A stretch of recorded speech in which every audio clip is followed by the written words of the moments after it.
اگر آپ ادھر رکھیں ماں سے الگ کر کے تو ادھر مسئلہ ہے. تو اس مسئلے کا حل یہ اللہ تعالیٰ کی طرف سے تجویز کیا گیا. بہت سے لوگ اس کو تعدد ازواج کی آیت سمجھتے ہیں، ظاہر ہے کہ اس میں یہ مسئلہ ہی زیر بحث نہیں ہے. اس میں تو اپیل کی گئی ہے کہ ان یتیموں کی پرورش کرو، ان کی نگہداشت کرو، ان کے مال کے معاملے میں، اور اگر تم محسوس کرتے ہو کہ نہیں انصاف نہیں کر سکو گے، انصاف نہیں کر سکو گے، ایسے ہی ہے کہ یہ آپ کے اوپر ذمہ داری ڈالی گئی ہے تو ہو سکتا ہے کہ آپ ذمہ داری کا حق نہ ادا کر سکے. تو ہم بولتے ہیں نا کہ اگر تم اس ذمہ داری کو پورا کرنے میں انصاف نہیں کر سکو گے، تو یہی الفاظ یہاں استعمال کیے گئے ہیں کہ اگر ایسی صورت ہے تو پھر آپ ان کی ماؤں سے شادی کر لیں. اب چونکہ عورتیں زیادہ تعداد میں ہیں، جنگ نے یہ صورتحال پیدا کر دی ہے، تو اس وجہ سے فرمایا 2 3 4 سے شادی کر لو. یعنی اس میں کوئی حرج کی بات نہیں ہے کہ یہ تمہارے گھر میں آ جائیں تاکہ ان یتیم بچوں کی نگہداشت ہو. پھر نبی صلی اللہ علیہ وسلم نے بھی آگے بڑھ کر اس موقع کے اوپر شادی کی، اسی طرح بعض دوسرے صحابہ نے بھی یہ ذمہ داری اٹھائی. تو اصل میں اس صورتحال کو بعض لوگ نہیں سمجھتے کہ کیا صورتحال ہے، یہاں کیا مسئلہ زیر بحث ہے. تو وہ یہ خیال کر لیں یہ تعدد ازواج کی کوئی آیت ہے. تعدد ازواج کے حکم کا اس سے کوئی تعلق نہیں ہے، وہ ایک الگ مسئلہ ہے. یہ کفالت کا ایک طریقہ ہے جو یعنی یوں سمجھیے کہ جیسے آپ کے یہاں سیلاب آ گیا، آپ کے یہاں جنگ ہو گئی، اس طرح کی آپ کے علم میں ہے کہ دوسری جنگ عظیم کے بعد کیا صورت پیدا ہو گئی. یعنی بچوں کے لیے ہزاروں کی تعداد نہیں، کروڑوں کی تعداد میں لوگ تھے کہ جن کے ساتھ اسی طرح کے مسائل پیش آ گئے تھے. اس صورتحال میں کیا کیا جائے؟ یتیموں کی پرورش کرنی ہے، نگہداشت کرنی ہے، بیوہ عورتوں کو بھی سہارا دینا ہے. دوسرے دن تو کوئی دوسرا شادی کرنے کے لیے تیار نہیں ہو سکتا، اگر آپ کے بچے موجود ہیں تو اور بھی شادی مشکل ہو جاتی ہے. اس میں لوگ آگے بڑھیں. یہ ایک یوں سمجھ لیجئے کہ جس طرح سے آپ ایک ایمرجنسی کی صورتحال میں اپیل کرتے ہیں کہ آپ مثال کے طور پر آپ کو اپنا گھر ہے، عام حالات میں تو آپ سے نہیں کہا جائے گا کہ آپ ہمسایوں کو اپنے گھر میں لے آئیں. سیلاب آ جائے تو یہی کہا جائے گا کہ اگر آپ کے پاس 4 کمرے ہیں تو آپ 2 میں شفٹ ہو جائیے اور 2 میں کچھ دوسرے لوگوں کو پناہ دے دیجیے. یہ اس وقت کی بات ہے، اس صورتحال میں کہی گئی. ناظرین ہمارے ساتھ رہیے گا، گفتگو کا سلسلہ بھی جاری ہے. It's time for a short break.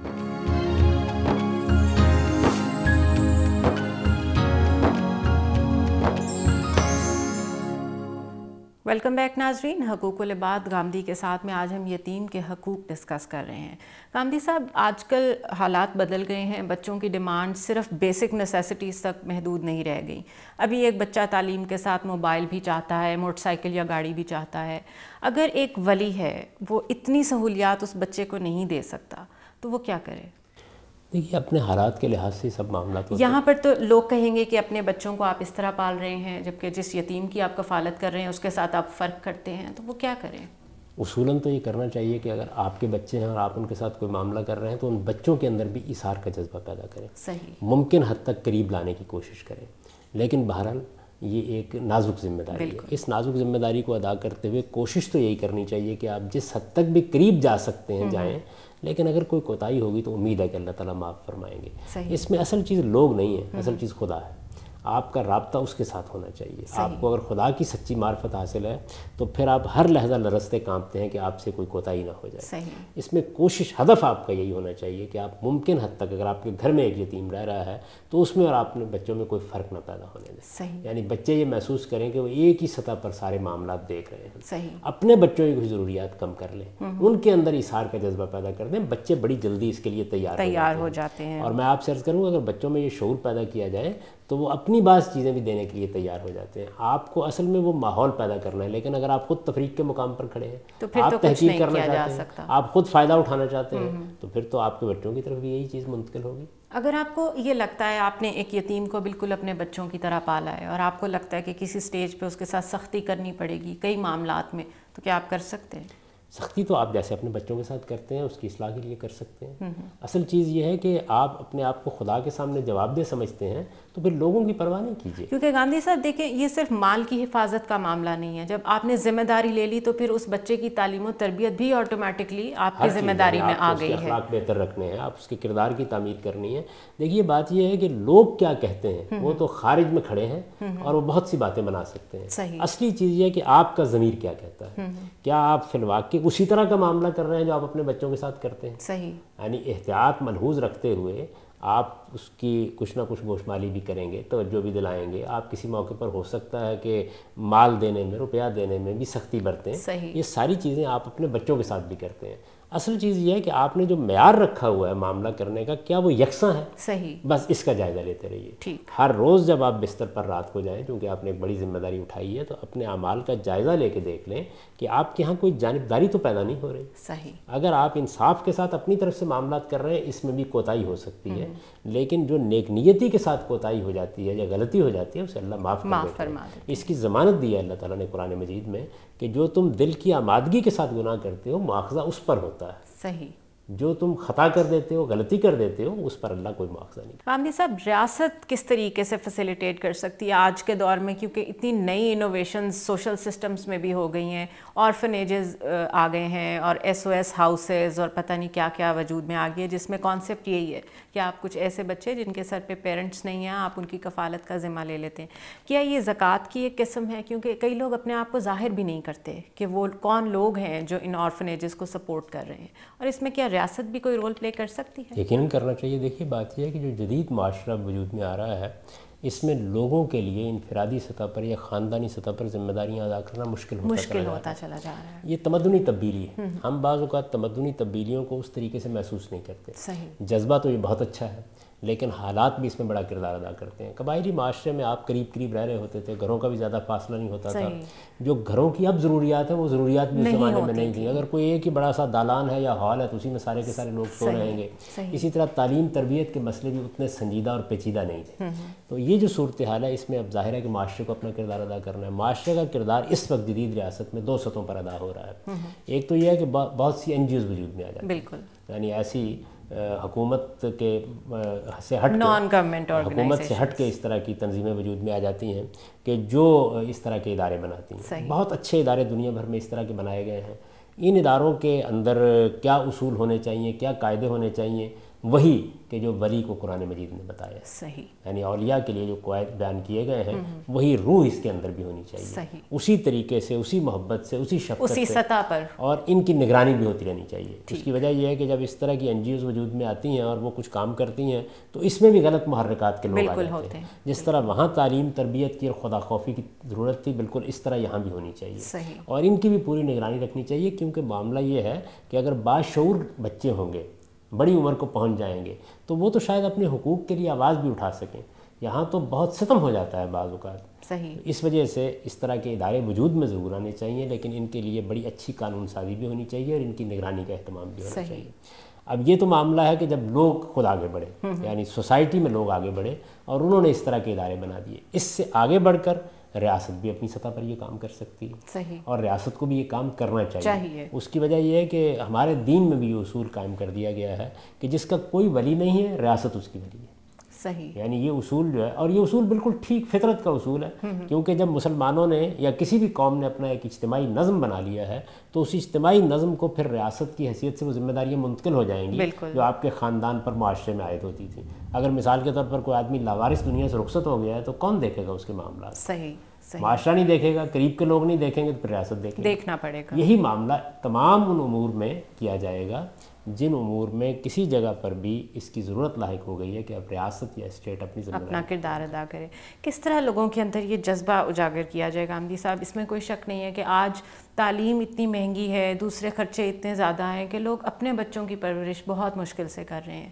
کس طرح اس جذبے کو اجاگر کیا جائے کہ اگر تھوڑا تھوڑا کنٹریبیوٹ کر کے ہم ایسے بچوں کی کفالت اپنے ذمہ کلیکٹیولی لے لیں، خاندان مل کے ایک بچے کی ذمہ داری لے لیں، تو شاید بہت سے مسئلے حل ہو جائیں. اس میں کوئی شک نہیں. دیکھیے اس کے لیے بھی ترغیب کے ذرائع اختیار کرنے پڑیں گے نا. آپ کے پاس اب جدید زمانے میں ذرائع ابلاغ ہیں. یعنی ایک چھوٹے سے معاشرے کے اندر جس طرح یہ سہولت تھی کہ آپ مسجد میں کھڑے ہو کے اعلان کریں گے تو بہت سے لوگوں تک بات پہنچ جائے گی، اتنے پھیلے ہوئے معاشرے میں اللہ تعالیٰ نے ذرائع بھی ویسے پیدا کر دیے ہیں. آپ گھر گھر تک اپنی بات پہنچا سکتے ہیں. اور آپ یہ دیکھیے کہ ہمارے یہاں بہت سے لوگ ہیں کہ جن کا یہ شعبہ نہیں تھا، لیکن انہوں نے جب یہ دیکھا کہ ان کو ایک خاص طرح کی مقبولیت حاصل ہے تو وہ میدان میں نکلے. بالکل. یعنی کھلاڑیوں کو مقبولیت حاصل ہوئی، اداکاروں کو مقبولیت حاصل ہوئی، اس طرح کے اور بہت سے لوگوں کو. ایسے ہی سوسائٹی کے دوسرے طبقات ہیں یعنی جن کی بات لوگ سنتے ہیں، جن کی طرف توجہ دلاتے ہیں، تو انہوں نے کہا کہ ہم اپنے کاموں کے ساتھ یہ کام بھی کر لیں گے. بالکل اسی طرح سوسائٹی کے اندر بہت سے لوگ ہیں کہ بالکل گمنام ہوتے ہیں لیکن وہ عزم کر لیتے ہیں، حوصلہ کر لیتے ہیں اور لوگوں کے لیے رحمت کے فرشتے بن جاتے ہیں. ہماری اپنے معاشرے کے اندر آپ ایدی صاحب کی مثال دیکھ لیجیے. اس طرح کے اور بھی بہت سے لوگ، بہت سارے لوگ. ظاہر ہے کہ جو شہرت ان کو حاصل ہے اس طرح کی شہرت ان کو حاصل نہیں ہے، لیکن آپ ہر شہر میں جا کر دیکھیے آپ کو اس طرح کے لوگ مل جائیں گے جنہوں نے تنظیمیں بنا رکھی ہیں، ادارے بنا رکھے ہیں، اور کسی نے بیواؤں کی خدمت کو ہدف بنایا ہے، کسی نے بوڑھوں کی خدمت کو ہدف بنایا ہے، کسی نے یتیموں کی خدمت کو ہدف بنایا ہے، بچیوں کی شادیوں کے لیے لوگ اہتمام کرتے ہیں۔ اس میں یہ ضرورت ہے، لوگوں میں خیر کا جذبہ موجود ہے۔ پاکستان کے بارے میں تو اعداد و شمار بھی یہ بتاتے ہیں کہ بہت بڑی تعداد میں لوگ اس طرح کے کام کرنے کے لیے انفرادی طور پر تیار ہوتے ہیں، اور بہت بڑی مقدار میں رقم بھی دینے کے لیے تیار ہیں۔ یعنی آپ کے ہاں اربوں کی تعداد میں وہ روپیہ ہے کہ جو لوگ انہی مقاصد کے لیے دیتے ہیں۔ چیریٹی کا جذبہ لوگوں کے اندر موجود ہے، اس جذبے کو چینلائز کرنا چاہیے، اس کے حدود مقرر کرنے چاہیے، اس کے لیے لوگوں کی تربیت کرنی چاہیے، ایسے ادارے وجود میں آنے چاہیے جس میں ریاست خود فیسیلیٹیٹ کرے کہ ایسے کام کرنے والے لوگ کس طرح یہ کام کریں، خاص طور پہ چیک اینڈ بیلنس کا جو سسٹم ہے۔ اور پھر یہ ہے کہ ریاست کا اصل میں دیکھیے بات یہ ہے کہ ریاست جب کوئی کام کرتی ہے تو ایک بیوروکریسی وجود میں آ جاتی ہے، اس میں بعض اوقات وہ کام خراب ہو جاتے ہیں۔ ترغیب اسی کی دینی چاہیے کہ لوگ انفرادی طور پر آگے بڑھیں، وہ اپنے جذبے سے یہ کام کریں، ریاست ایک نگران کا فریضہ انجام دے، یعنی وہ یہ دیکھتی رہے کہ کہیں حدود سے تجاوز تو نہیں ہو رہا، لوگوں کا مال اکٹھا کر کے کھانے پینے اور اڑانے کے اسباب تو نہیں پیدا کیے جا رہے ہیں، ان چیزوں کی نگرانی کرتی رہے۔ اسی طرح اگر کوئی ادارے بنائے جاتے ہیں تو ان کے لیے معیارات مقرر کیے جائیں کہ اس سے کمتر نہیں ہونا چاہیے۔ یعنی آپ نے اگر فرض کر لیجئے کہ ایک چھوٹے سے کمرے اندر 20 یتیم لا کے بھر دیے ہیں تو یہ آپ نے کوئی خدمت نہیں کی۔ بہت شکریہ گامدی صاحب، آپ نے ہمارے لیے وقت نکالا۔ ناظرین، پروگرام آپ نے دیکھا۔ اس سینسٹیو ٹاپک کے بارے میں آخر میں صرف اتنا کہوں گی کہ اپنے گرد و پیش میں ایسے بچوں پر نظر رکھیے اور ان کی تعلیم و تربیت میں اپنا جو کردار ادا کر سکتے ہیں، جو رول پلے کر سکتے ہیں، وہ ضرور کیجیے۔ مجھے اجازت دیجیے، اللہ حافظ۔